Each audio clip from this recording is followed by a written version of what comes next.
Hello and welcome back to Let's Play Mega Man X. So today we're going to do one of my favorite levels in the game, actually probably my most favorite level in the game, and that is the Armored Armadillo level, also known as the minecart level. And in the last video I was saying, there are no bad sewer stages, there are no good sewer stages, and a lot of people commented and, proved me wrong, talking about, levels in Uncharted, some of the levels in the Teenage Mutant Ninja Turtles series. How about this one?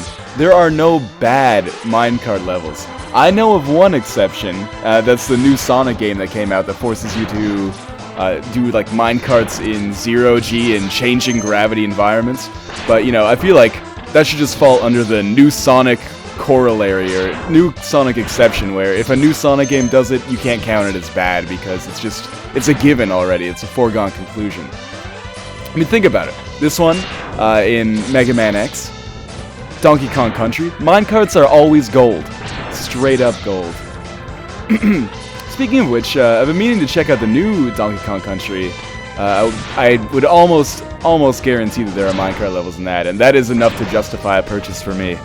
Now, if only I owned a Nintendo Wii, that all of this conversation would actually be relevant. But yeah, in any case, this is, just as a whole package, definitely one of the best levels in the entire game. Not just the cool minecart parts, but also, obviously, the music is fantastic, level design is great, and, it's not too hard. These bats are always around, and they tend to, pretty high drop rates when it comes to health and energy. So, yeah. Not too bad. Also, this is the level for anyone who's more experienced in playing Mega Man X, that you can actually get the Hadoken on after you've gotten every other item in the game. You can ride the minecart off the edge at the very end and get the Hadoken. Something that I am ashamed to admit I have never done. Of the Mega Man games that I've truly mastered, most of them have been in the original series, not Mega Man X, even though this is the only X game I've ever played. Now, there's a heart container coming up here. It's easier to get if you don't make that dumb mistake I did, where you fall directly on the, wheat thresher from hell. All you're trying to do is basically stop this guy before he can cut down or destroy your way in. The easiest way to do it is with Storm Tornado, I think, because it hits him so many times on the way. Even so, even with that mistake, I still had, maybe a couple seconds left before that would have been a real issue. But in any case, I'm glad to have the hearts, because, I'm not as good at this game as I think I am most of the time. Make a lot of cocky comments and end up not being able to back it up. Anyway, we'll see.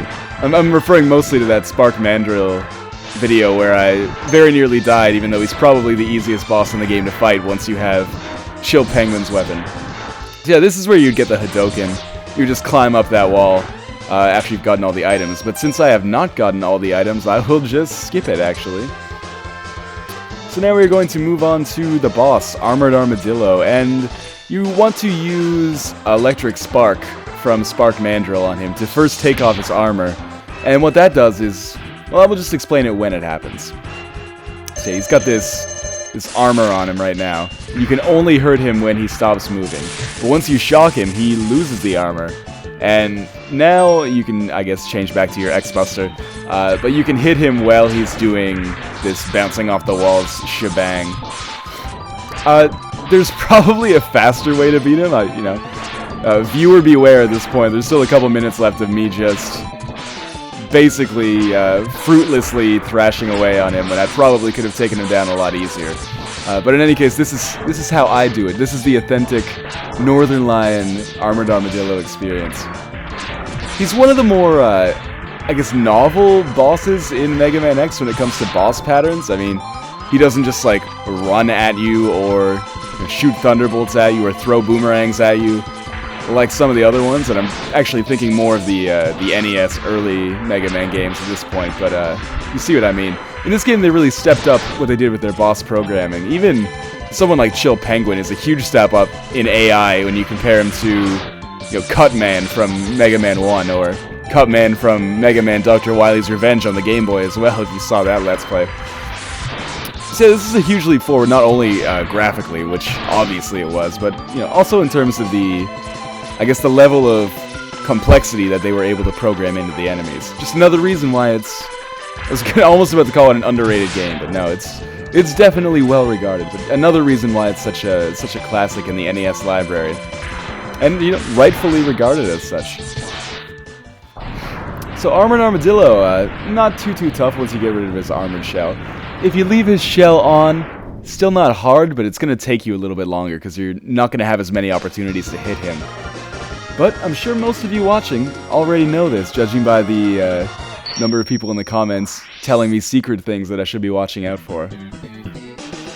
So we are going to get Rolling Shield, which is going to come in handy on the next Robot Master. The secondary fire for Rolling Shield when it's charged up is a shield. There's no better way to put it. It makes you invulnerable for a little while. So, thank you for watching, and I will catch you next time.